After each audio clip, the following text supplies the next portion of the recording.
ದುಡ್ಡಿತ್ತು ಅಂದರೆ Maldives, Thailand, Bangkok. ದುಡ್ಡಿಲ್ದಿರೋನು phone ಮಾಡಿದ್ರೆ ಯಾರು ಹೇಳಿ? ನೀನು ಒಂದೇ ದಿನದಲ್ಲಿ ಹಾಕಿರೋ ದುಡ್ಡೆಲ್ಲ ರಿಟರ್ನ್ ತೊಗೊಂತೀಯ ಅಂದರೆ ಸುಳ್ಳು. ನಮಸ್ಕಾರ ಕನ್ನಡ. ಇವತ್ತು ದುಡ್ಡಿದ್ರೆ ಜನ ನಿಮ್ಮನ್ನ ಹೆಂಗೆ ನೋಡ್ತಾರೆ, ದುಡ್ಡಿಲ್ಲ ಅಂದರೆ ಜನ ಹೆಂಗೆ ನೋಡ್ತಾರೆ, ರಿಚ್ ವರ್ಸಸ್ ಪೂರ್ ಅಂತ ಇವತ್ತು ಟಾಪಿಕ್. ಓಕೆನಾ? ಸೊ 4 ಟೈಪ್ ಜನ ಇರ್ತಾರೆ. ಒಂದು ರಿಚ್, ಒಂದು ಅಪ್ಪರ್ ಮಿಡಲ್ ಕ್ಲಾಸ್, ಒಂದು ಲೋಯರ್ ಮಿಡಲ್ ಕ್ಲಾಸ್, ಇನ್ನೊಂದು ಪೂರ್. ಇವತ್ತು ನಮ್ಮ ದೇಶದಲ್ಲಿ ಸಿಕ್ಕಾಬಟ್ಟೆ ಮಿಡಲ್ ಕ್ಲಾಸ್ ಫ್ಯಾಮಿಲಿ. ಮಿಡಲ್ ಕ್ಲಾಸಲ್ಲಿ 2 ಟೈಪ್ ಇರುತ್ತೆ. ಒಂದು ಅಪ್ಪರ್ ಮಿಡಲ್ ಕ್ಲಾಸ್, ಇನ್ನೊಂದು lower middle class. Upper middle ಕ್ಲಾಸಲ್ಲಿ ಮನೆ ಕಟ್ಟಿರ್ತಾರೆ, ಕಾರ್ ಇರುತ್ತೆ, ಲೋನ್ ಇರಲ್ಲ, ಯಾವುದು EMI ಇರುತ್ತೆ.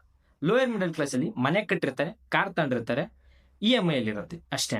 ಅಪ್ಪರ್ ಮಿಡಲ್ ಕ್ಲಾಸ್ ಫ್ಯಾಮಿಲಿಯವರು ಇನ್ನ ಮೇಲ್ಗಡೆ ಹೋಗಕ್ಕೆ ಟ್ರೈ ಮಾಡ್ಬೋದು. ಬಟ್ ಇಲ್ಲಿ lower middle class family upper middle class family ಆಗೋಕ್ಕೆ ಒಂದು ಜನರೇಷನ್ ಆಗುತ್ತೆ. ಸೊ ನಮ್ಮ ದೇಶದಲ್ಲಿ ಪೂರ್ ಅನ್ನೋದು ತುಂಬಾ ಕಮ್ಮಿ ಇದೆ. ಯಾರ ಮನೇಲಿ ಒಂದು ಗಾಡಿ ಇರಲ್ಲ, ಯಾರ ಮನೇಲಿ ಒಂದು ಫೋನ್ ಇರಲ್ಲ.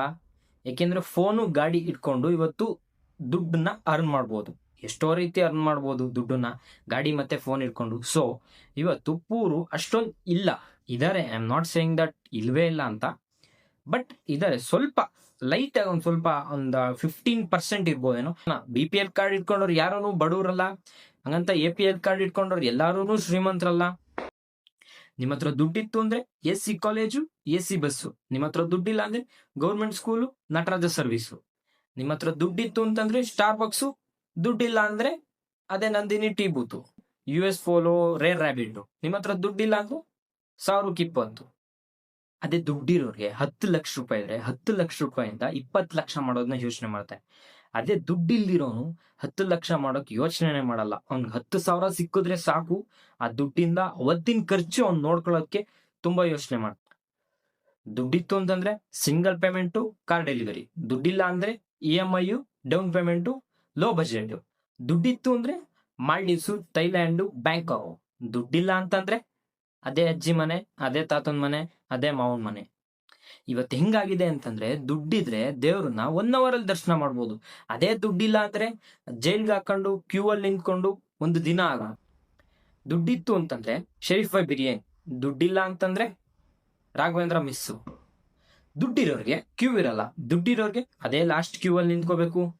ದುಡ್ಡಿರೋನ್ ಫೋನ್ ಮಾಡಿದ್ರೆ ಹಾ ಸರ್ ಹೇಳಿ, ದುಡ್ಡಿಲ್ದಿರೋನ್ ಫೋನ್ ಮಾಡಿದ್ರೆ ಯಾರು ಹೇಳಿ? ಮಂತ್ ಎಂಡಲ್ಲಿ ಬಾ ಮಗ ಪಾರ್ಟಿ ಮಾಡೋಣ ಅಂತಾರೆ ದುಡ್ಡಿರೋರು.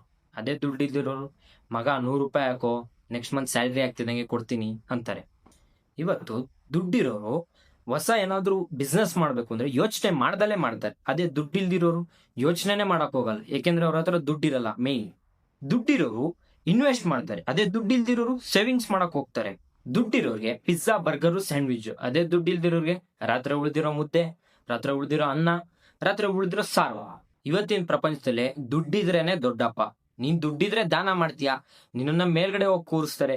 ಅದೇ ದುಡ್ಡಿಲ್ಲ ಅಂತಂದ್ರೆ ನೀನ್ ಎಲ್ಲಿಂದ ದಾನ ಮಾಡ್ತೀಯಾ? ನಿನಗೆ ದುಡ್ಡಿರಲ್ಲ, ನೀನ್ ಅದ್ ದಾನ ಮಾಡಕ್ ಎಲ್ಲಿಂದ ಹೋಗ್ತೀಯಾ? ನೀನ್ ಅವಾಗ ಸಣ್ಣ ವ್ಯಕ್ತಿ ಅಂತಾನೆ ಜಡ್ಜ್ ಆಗೋದು. ಇವತ್ತಿನ ಸೊಸೈಟಿ ದುಡ್ಡಿನ ಮೇಲೆ ನಿಂತಿದೆ. ನಿನ್ನ ಹತ್ರ ದುಡ್ಡಿದ್ಯಾ, ನಿನ್ನ ರೆಸ್ಪೆಕ್ಟ್ ಕೊಟ್ಟು ಮೇಲಿರ್ತಾರೆ. ಅದೇ ದುಡ್ಡಿಲ್ವಾ, ಇವಂದೇನ್ ಬಿಡು ಗುರು ಅಂತಾರೆ. ನಿನ್ನ ಹತ್ರ ದುಡ್ಡಿತ್ತು ಅಂತಂದ್ರೆ ಸರ್ ನಡೀರಿ ಮುಂದೆ ಅಂತಾರೆ. ಅದೇ ದುಡ್ಡಿಲ್ಲ ಅಂತಂದ್ರೆ ಬಾರೋ ಹಿಂದೆ ಅಂತಾರೆ. ದುಡ್ಡಿರೋರು ದುಡ್ಡು ಮಾಡ್ತಾ ಇದ್ದಾರೆ, ಅದು ದುಡ್ಡು ಮಾಡ್ಬೇಕು ಅಂತ ಅಂದ್ಕೊಂಡಿರೋರು ಲಾಸ್ ಆಗಿ ಬೇರೆ ಕಡೆ ಬಡ್ಡಿ ತಗೊಂಡು ಅದನ್ನ ತೀರ್ಸೋಕೆ ತುಂಬಾ ಸಾಲ ಮಾಡಿ ತಲೆಗೆ ಪ್ರೆಷರ್ ತಗೊಂಡು ಇವತ್ತು ಅವ್ರ ಲೈಫನ್ನೇ ಸ್ಪಾಯಿಲ್ ಮಾಡ್ಕೊತಾ ಇದ್ದಾರೆ. ಅದಕ್ಕೆ ಸ್ವಲ್ಪ ನಿಮ್ಗೆ ಅಮೌಂಟ್ ಅನ್ನೋದು ಅಡ್ಜಸ್ಟ್ ಆದ್ಮೇಲೆ ಸ್ವಲ್ಪ ಬಿಸ್ನೆಸ್ನ ಮಾಡಿ. ನಾನು ಬೇಡ ಅಂತ ಹೇಳಲ್ಲ. ಒಂದು ಬಿಸ್ನೆಸ್ ಅಲ್ಲಿ ಲೋ ಇರುತ್ತೆ, ಒಂದು ಬಿಸ್ನೆಸ್ ಅಲ್ಲಿ ಅಪ್ ಇರುತ್ತೆ. ಆದ್ರೆ ನೀವು ತುಂಬಾ ಯೋಚನೆ ಮಾಡಿ.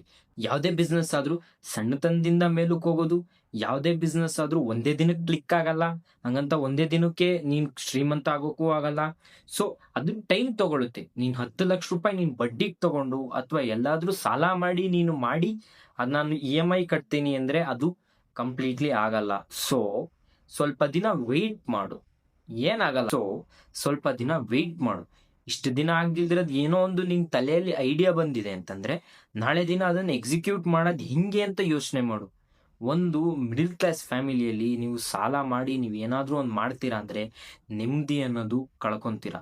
ನೀವು ಜೀವನದಲ್ಲಿ ಸೆಟ್ಲ್ ಆದ್ಮೇಲೆ ಸಾಲ ಮಾಡೋದು ಬೇರೆ, ನೀವು ಸಾಲ ಮಾಡಿ ನಾನು ಸೆಟ್ಲ್ ಆಗ್ತೀನಿ ಅನ್ನೋದು ಬೇರೆ. ಇನ್ನೊಂದು ವಿಷಯ, ದುಡ್ಡು ಹಾಕಿನೇ ದುಡ್ಡು ಮಾಡೋದು ಅಂತ ಅನ್ಕೋಬೇಡ. ದುಡ್ಡಿಲ್ದಲೇನೆ ಎಷ್ಟೋ ಜನ ಕೆಳಗಡೆಯಿಂದ ಮೇಲ್ಗಡೆ ಹೋಗಿರೋರು ಇದ್ದಾರೆ, ಮೇಲ್ಗಡೆಯಿಂದ ಕೆಳಗಡೆ ಬಂದಿರೋರು ಇದ್ದಾರೆ. ಯಾವುದೇ ಬಿಸ್ನೆಸ್ ಆದ್ರೂ 10 ಲಕ್ಷ ಹಾಕ್ಬಿಟ್ಟು ನಾನು ಮಾಡ್ತೀನಿ ಅಂದ್ರೆ ಅದು ಆಗಲ್ಲ. ಸೊ 10 ರೂಪಾಯಿ ನೀನ್ ಏನಾದ್ರೂ ಇನ್ವೆಸ್ಟ್ ಮಾಡ್ತಾ ಇದೀಯ ಅಂದ್ರೆ ನಿನ್ಗೆ ಅದರಲ್ಲಿ 2 ರಿಂದ 3 ರೂಪಾಯಿ ರಿಟರ್ನ್ ಬರ್ತಾ ಇದೆಯಾ, ಅವಾಗ ಮಾತ್ರ ನೀನ್ ಇನ್ವೆಸ್ಟ್ ಮಾಡು. ಇವತ್ತು ಪಾನಿಪುರಿ ಹಾಕೋನಿಂದ ಹಿಡಿದು ಗೋಲ್ಡ್ ಮಾರೋನವರೆಗೂ ಒಂದು ದಿನ ಲೋ ಇರುತ್ತೆ, ಒಂದಿನ ಹೈ ಇರುತ್ತೆ.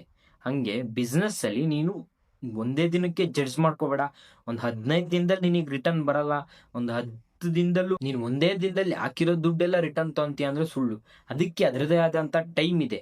ಸೊ ಆ ಟೈಮ್ ಬರೋವರೆಗೂ ನೀನ್ ಕೆಲಸ ಮಾಡ್ಲೇಬೇಕು. ಯಾವುದೇ ಆದ್ರೂ ಸಣ್ಣದ ಕೆಲಸ ಆದ್ರೂ ಅಷ್ಟೇನೆ, ದೊಡ್ಡ ಕೆಲಸ ಆದ್ರೂ. ನಾನು ಹೇಳಿದ್ರಲ್ಲಿ ಏನಾದ್ರೂ ನಿಮ್ಗೆ ತಪ್ಪಿತ್ತು ಅಂದ್ರೆ ಕ್ಷಮಿಸಿ, ಅಕಸ್ಮಾತ್ ಸರಿ ಇತ್ತು ಅಂದ್ರೆ ಅಪ್ರಿಶಿಯೇಟ್ ಮಾಡಿ. Thank you. ಇಲ್ಲಿವರೆಗೂ ನೀವು ವಿಡಿಯೋ ನೋಡಿದ್ದೀರಾ ಅಂದ್ರೆ ನಮ್ಮ ಟ್ರೂ ಸಬ್ಸ್ಕ್ರೈಬರ್ಸ್ ಆಗಿರ್ತೀರಾ. Thank you.